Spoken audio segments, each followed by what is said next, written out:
There you have it, Prime Minister Narendra Modi, in fact, arriving in Israel. This is Tel Aviv's Ben Gurion airport, the first glimpse of Prime Minister Narendra Modi in Israel amidst the geopolitical tensions. A huge message of India-Israel partnership, India-Israel diplomatic tango taken to another level. Tomorrow is the big announcement, but those live visuals coming to your screens from Israel at the Ben Gurion airport, Prime Minister Narendra Modi arriving and leaving the Air India One and being received by Prime Minister Benjamin Netanyahu. Warm hugs again, yet again after 2017, more than 8 years ago. We had similar hugs taking place in India when Netanyahu visited India, and now Prime Minister Modi on the second visit to Israel being embraced by Prime Minister Netanyahu, a close friend of Prime Minister Modi.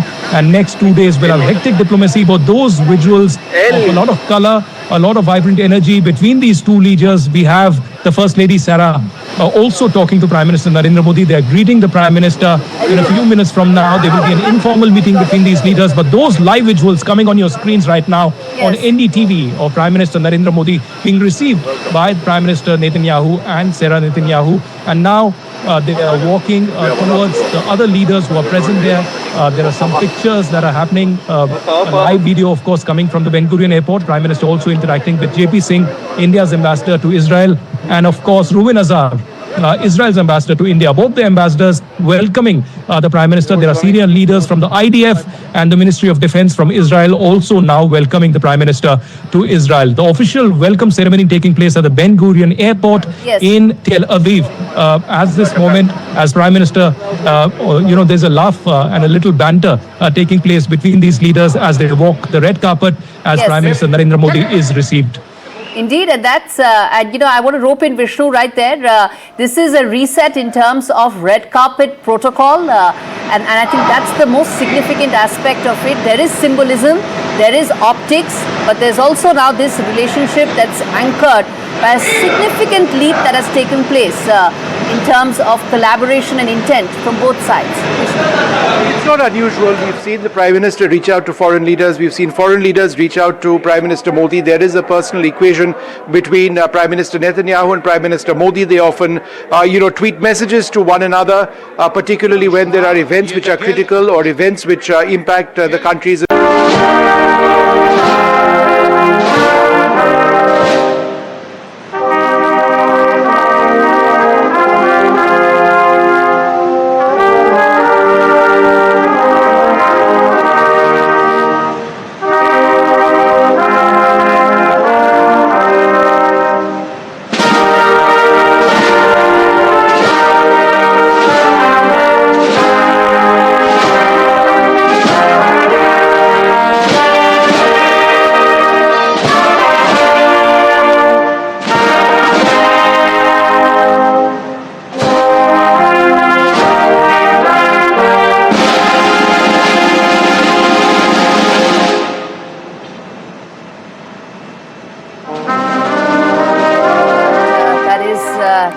Welcome by Prime Minister Netanyahu. According to Prime Minister Modi, he's been received at the airport, the Ben Gurion International Airport. We're talking about symbolism, we're talking about optics, but we are also talking about a reset as far as red carpet protocol is concerned. And let me in fact take that to some of our guests with us on the broadcast. Ambassador Gupta, you want to take that before I get in our Israeli guests as well, that the significance of these optics? These optics always play an important role in terms of how people perceive it, social media perceives it. So it has a role, but one shouldn't read too much into it. There are so many areas where India and Israel have begun to cooperate and strengthen their cooperation. So I think it is just a given that relationship is advancing. So I think one has to look at what are the potentialities in those areas. And as I mentioned, there are several areas which are in our interest to develop. For a very long period, we kept away from Israel because of our domestic political considerations. But mind you, even at that time, there was a groundswell of public opinion within India That's one thing that Vishnu alluded to. At the people-to-people level, there is tremendous amount of goodwill in India for Israel and in Israel for India, and I could witness it personally when I was in Israel. So I think that can be easily built upon to develop a close relationship. Ambassador Gupta, I have to go back to the visuals, sir.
That is the live visuals that are coming in. Prime Minister Modi being received by Prime Minister Netanyahu. You can see that. We're calling it a red carpet reset in terms of protocol. Where Prime Minister Netanyahu has personally welcomed Prime Minister Modi. Major Pfefferman, if one were to ask in terms of defense being such an important part and piece of this visit in terms of expectations, in terms of priorities, how do you see that, Major Pfefferman, in terms of the specific areas where you see defense tech cooperation between India and Israel likely to get a major boost after this visit? Yes, this is certainly a historic day, and what we're seeing, as your correspondent said, is a sort of a raising of the bar of this relations from what is already a strategic relation to a special strategic relationship, a level of relationship that Israel has with few countries, that India has with few countries. And so one of the elements of that is the level of technologies, of advanced military and defense technologies that Israel will be able to share with India. Of course, India is already Israel's largest defense export market at about $5 billion a year. And now what we could be seeing is also a shift into a mode where Israel is sharing the technology, but these technologies are then being developed and manufactured in India by Indian defense manufacturers. It's a very high level of cooperation. Of course, we're talking about sharing Iron Dome capabilities. There's been talk about the Iron Beam, Israel's new forthcoming laser capability against for missile defense. We're talking about different advanced surface to air capabilities for air defense. We're talking about ballistic missile capabilities, and of course, getting deeper and deeper into the realm of cyber, of AI, of quantum technologies. And so What we're seeing here is a fantastic evolution of this relationship. This is really a historic visit. Also within the geopolitical context, we're talking just 2 years and a half after a very tenuous time here in the region, at a time when it's possible that the United States and or Israel may conduct additional strikes and enter into an additional round of fighting with Iran, India's neighbor to the west. And looking at the kind of the bigger aspect here of building this alliance, you've talked about the hexagonal alliance, this strategic infrastructure, defense, economic alliance that's really spreading from India all the way into the Eastern Mediterranean. And so this is definitely a historic time at this moment, and we could be seeing additional defense MOUs and additional deals being signed or announced in this visit or in the coming time afterwards. Indeed. So, in terms of our viewers tuning in right now, if you were to look at the big picture, or if one were to say the 30,000 feet view, one is the bilateral aspect of it, where you put in your defense, your trade, your technology, the people-to-people connect. And then on the other end, you have those big picture global issues, Israel's hexagon of allies, something that it pointed out. The Prime Minister of Israel said the two leaders likely to exchange notes, of course, on war clouds looming in the region. India's view of perceiving the Middle East completely different, because it has a good, warm, long-standing relationship with Iran, unlike what is the case with Israel. So there are essentially these two buckets of issues that are likely to come up. And Shuki Friedman, let me bring you in on just these, the bilateral aspect of it, but at the same time, those big picture global strategic priorities that is bringing the two nations together right now. Thank you very much. First of all, I must share with you the state of Israel towards the meeting, the visit of Prime Minister Modi here. In brings of maybe a war with Iran, the United States, maybe Israel, and everything is sensitive. And the fact that Modi decided to come in such days is really an expression to the strength of the relationship between the two peoples and the two countries. But you're definitely right, there is a wider picture, the wider strategic picture that definitely will be impacted by this visit and the strengthening of the alliance and elevating it to a strategic alliance between the two people and the two countries.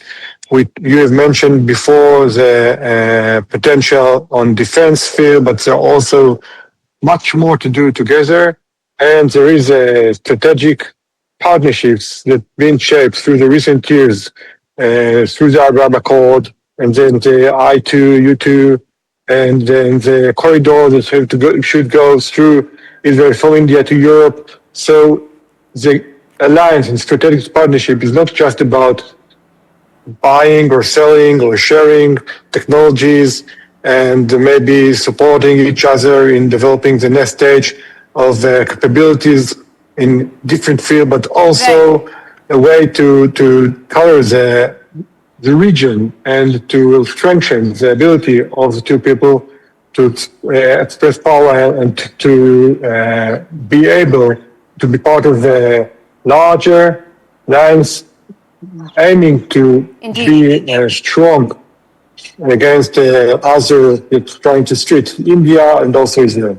Okay, so I'm going to now also come to the Sudarshan Chakra aspect to it and, get Vishnu on just why this piece of the visit is going to tie in with the Sudarshan Chakra aspirations of India, something that the Prime Minister announced. But before that, I want to play out this quick ground report that Aditya has filed, where Vande Mataram echoed in Tel Aviv as Prime Minister Modi was being welcomed. प्रधानमंत्री नरेंद्र मोदी कुछ ही देर में यहाँ पर Jerusalem आने वाले हैं और यहाँ पर बहुत सारे लोग उत्सुक हैं उनका स्वागत करने के लिए। कैरन भी उन्हीं में से एक हैं। वो इंडियन क्लासिकल म्यूजिक में जो है बहुत रुचि रखती हैं, बहुत बार आई हैं और क्लासिकल म्यूजिक सीखा है। Karen, how excited are you? कैसा आपको महसूस हो रहा है? If you can share a few lines on prime minister's visit. मैं बहुत खुशी हूँ। I'm very, very excited to be here, witnessing history, and very, very happy and honored. And are you going to sing a few lines for the Prime Minister? क्या प्रधानमंत्री के लिए कुछ लाइनें आप गाने वाली हैं? कौन सी लाइनें होंगी? Vande Mataram. Oh. कुछ आप गाना Yes. चाहेंगी? Now that Vande Mataram should be sung the whole song, Yeah. but I will sing songs, a short portion. Right. Sure. Vande Mataram, Vande Mataram, Sujalam Sufalam, Malaya Shitalam.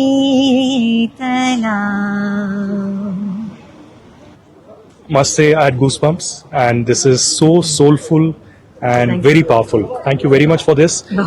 Just a line, because there's a lot of conflict in the world, there's a lot of bloodshed.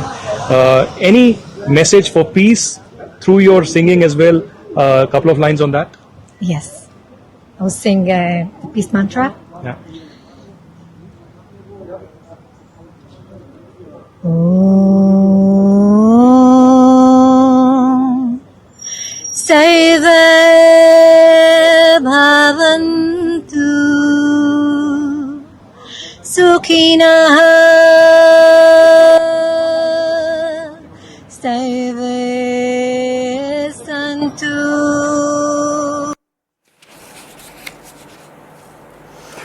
All right, let's get in now that detail that we were talking about, Vishnu, the Sudarshan Chakra announced by the Prime Minister last year on Independence Day. Help us understand that this visit, this particular aspect, how is that likely and set to get tied in?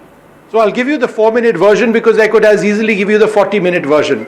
But the 4-minute version goes... So is all yours. Go ahead. When we Vishnu. talk about the Iron Dome system which Israel actually occupies, it's actually just one element of their missile defense shield. In terms of Israel's missile defense shield, it starts with a new system that India is interested in called the Iron Beam, which is a laser-based system that intercepts incoming rockets and drones. Then, of course, there's a surface-to-air missile system called the Iron Dome, which we've seen in action repeatedly last year and in the past. Above that, there's something called David's Sling, which is a surface-to-air missile system. Then there is the American system called the Patriot, which Israel also operates, which plugs into this network. And finally, there is the Arrow system of interceptors, which are endo-atmospheric and exo-atmospheric. In other words, they can take on incoming ballistic missiles within the atmosphere or in space. So the systems themselves are driven by extremely powerful over-the-horizon radars.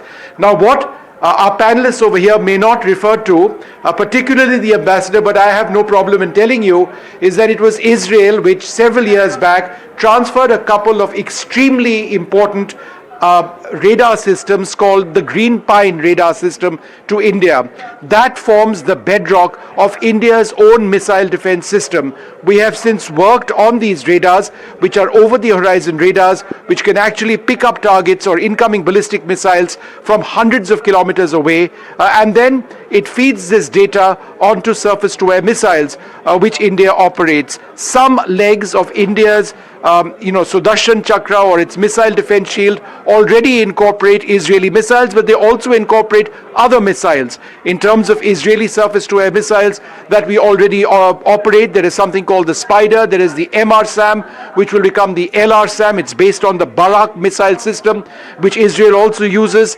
But it's the radar technology which Israel has often given us in the past, which forms very much the bedrock of all levels of India's missile defense shield, which saw action at so many levels during Op Sindoor between the 5th and the 8th of May last year, or from approximately the 7th to the 10th of May last year.